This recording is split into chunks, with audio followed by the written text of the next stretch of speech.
Hey guys, you can see here on the left, I cut the two sprinkler feed lines, and because one of the anti-siphon valves went bad, that's on the far left. Now you have to look at the third one.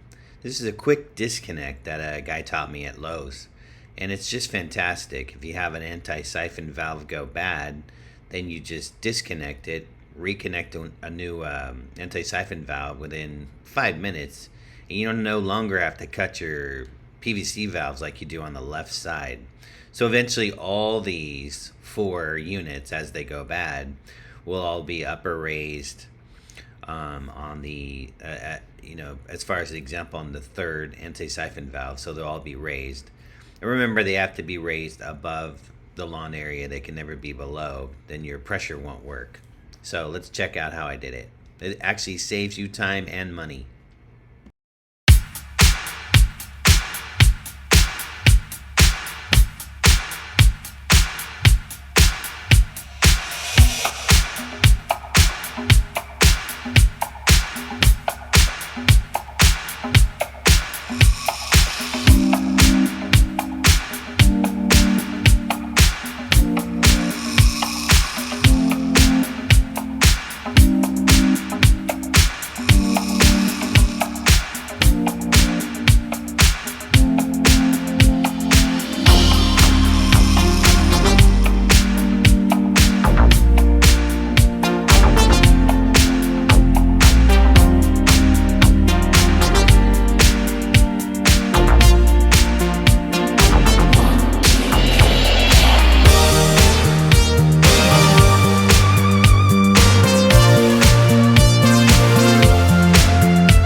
Alright, I'm going to go ahead and assemble this. I think this will save you money. The issue is that on these anti-siphon valves, the 3/4 inch, they keep changing the diaphragm. So I went to get another diaphragm, and of course they've changed it.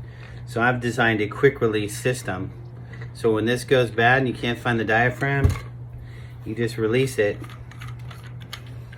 The whole thing comes apart, and you just change out just this piece. You don't have to cut anything anymore, and I'll show you. So the whole rig is going to be, remember, you've got inflow this way on this 30 psi. I've got too much pressure on the drip, so I'm running a 30 psi on the intake.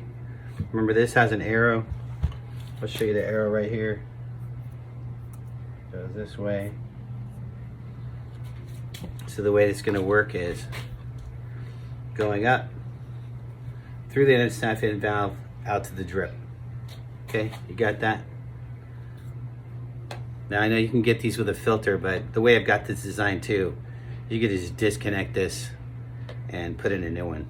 So pretty easy. You would disconnect this piece, unscrew this, and put a new one in. But this will save you a lot of money. You just have to replace the whole piece instead of cutting your PVC shorter and shorter and shorter. All right, so let's go ahead and glue this really quick. Everything's been cleaned. I like to put the top up. So this would be the male into the female on the top going here.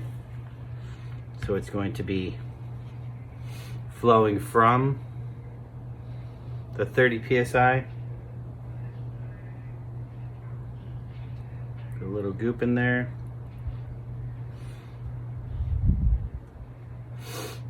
Put this piece, a little goop on this.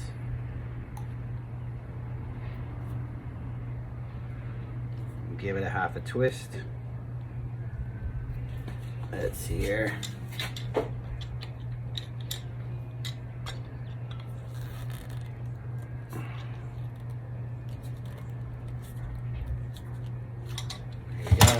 more cement.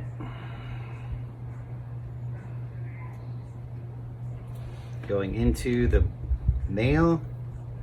Push down and twist. That looks good.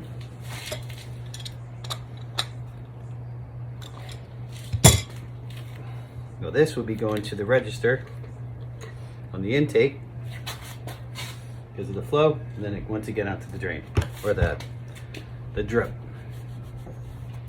I had too much pressure going to the diaphragm, kept blowing pinholes in the diaphragm. I could lower the main pressure, but then it affects all the other registers. So I just think this is a great way. Here's the final setup. I got power coming in through the 30 PSI restrictor. These are 2 quick disconnects. Make sure this is, let's say, 6 inches above your sprinkler system so the water comes in. If this breaks again and they don't have the part, I go ahead and quick disconnect these, replumb it, put a new one on. I don't have to cut these ever again. You can see I did it on this one as well. 2 disconnects. That one went in good. I just disconnect those, replace this. That way you don't have to keep cutting all these. This is a quick disconnect system. This is the old way. This is the new way. So from now on, these will be replaced really easy. I'm gonna fix these when they actually fail. And you can see here, I actually put a restrictor on that side. That's the outflow.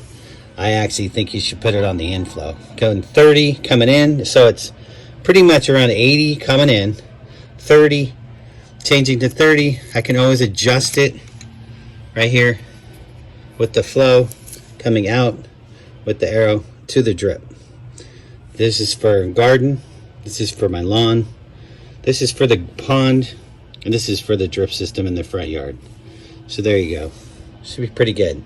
Pay extra parts. You don't have to, you know, if you design the quick disconnect system, you won't have any more problems in the future. This is a great way to do things.